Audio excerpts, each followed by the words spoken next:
اب میں دعوت خطاب دے رہا ہوں دیندار رسالے کے مدیر اور تحریک کے ہمارے ایک طریقے سے سربراہ صدر جناب محمد منیر صاحب، میں ان سے درخواست کروں گا کہ وہ تشریف لائیں اور آج کے جلسے کی اختتامی تقریر فرمائیں۔ تشریف لاتے ہیں جناب محمد منیر صاحب۔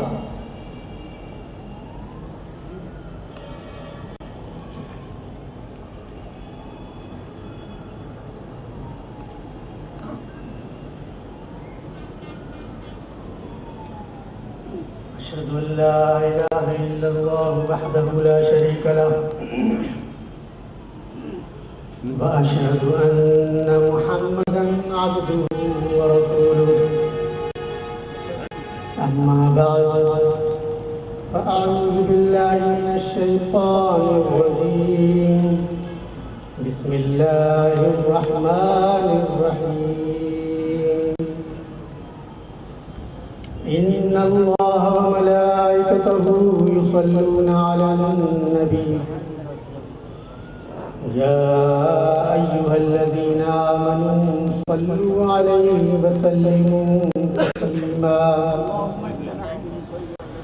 اللهم إنا نحن نصلي على سيدنا وشفيعنا ومولانا محمد المعلى شانه ماحي البطلان حاشر الإنسان رحمة للعالمين سيد الأنبياء والمرسلين سراج الأولين والآخرين حزبه حزب الله دينه دين الله قبلته بيت الله ومن يطيعه فقد أطاع الله في مرتبة الغيب هو الله كلامه كلام الله وما ينطق عن الهوى إن هو إلا وحي يوحى جامع الكلم كلامه والبراق والرفرف مركبه إلى وراء الوراء سفره مقام الأحدية مقامه وكافة للناس أمته أخرجت للناس كتابه بيان للناس رسول إلى الناس جميعا أصحابه مثيل الأنبياء الأرض كلها له مصلى جعل الله له مال الغنيمة حلالا طيبا خاتم النبيين رسول أمين شفيع المذنبين الصلاة والسلام على آله وأهله وأصحابه أجمعين۔ دوستو، وقت کافی ہو چکا ہے، میں مختصر سی بات کر کے جگہ لوں گا۔ آپ حضرات جانتے ہیں یہ مقدس سی اگرچہ مختصر سی لیکن اپنے اندر کمال رکھتی ہوئی محفل آج سجی ہوئی ہے، اور یہ حضرت مولانا سید صدیق دیندار صاحب قبلہ قدس اللہ سرہ العزیز کی یادگار میں یاد منعقد کی جا رہی ہے۔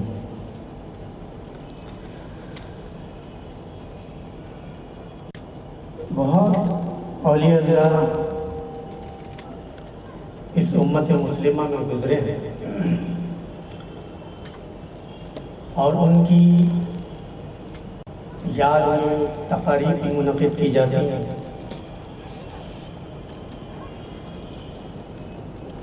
اور ان سے کمال درجے کی محبت بھی کی جاتی ہے، اور حق تو یہ ہے کہ یہ ان کا حق ہے، کیونکہ ان بزرگوں سے زیادہ قابل احترام اور قابل عزت کوئی نہیں، اور کوئی بھی کیوں ہو سکتا ہے، کیونکہ یہی واحد وجود ہے، واحد ان معنوں میں کہ ایک اللہ ان وجودوں کو بھیجتا ہے. تو یہ واحد وجود ہیں جو اللہ سے تعلق رکھتے ہیں اور جن سے اللہ تعالیٰ کے افعال اور اعمال کا اظہار ہوتا ہے. تو ان سے بڑھ کر محبت کا، عقیدت کا، احترام کا حقدار اور کوئی نہیں.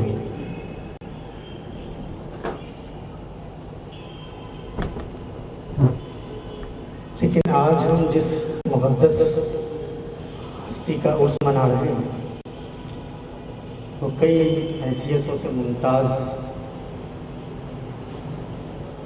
اور اس کو خاص امتیاز حاصل ہے.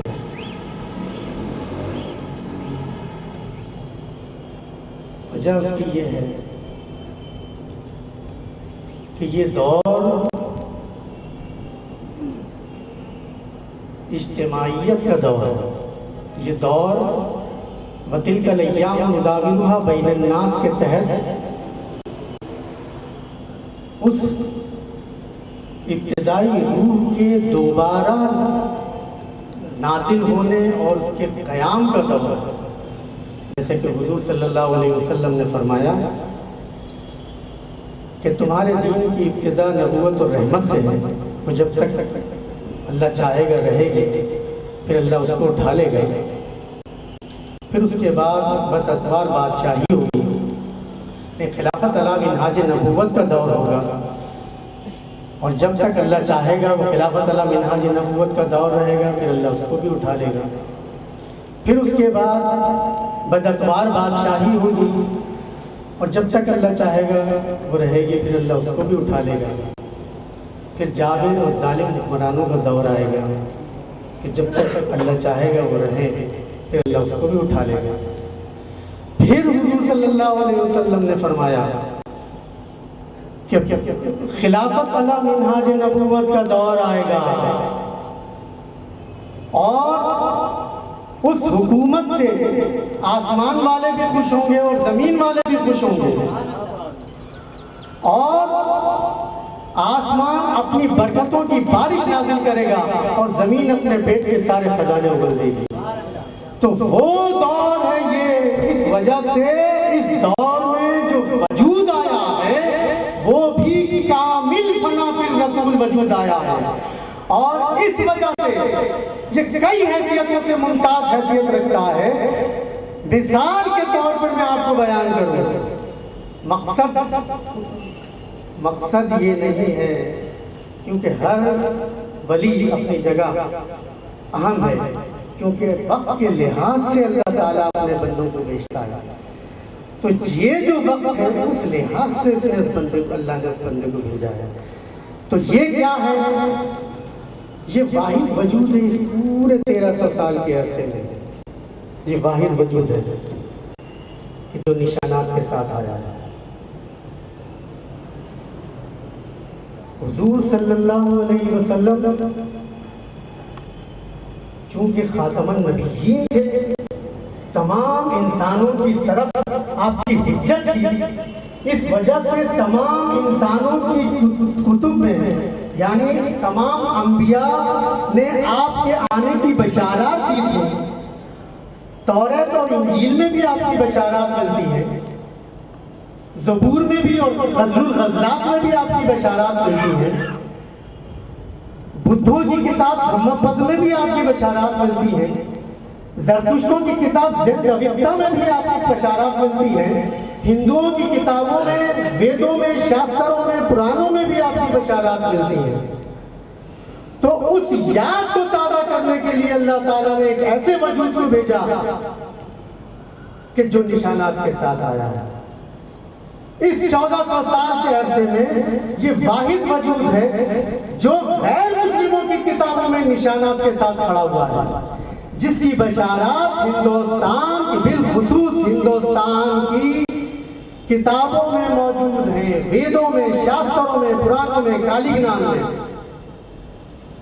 تو یہ اس کا ایک امتیاز ہے. اور دوسری بات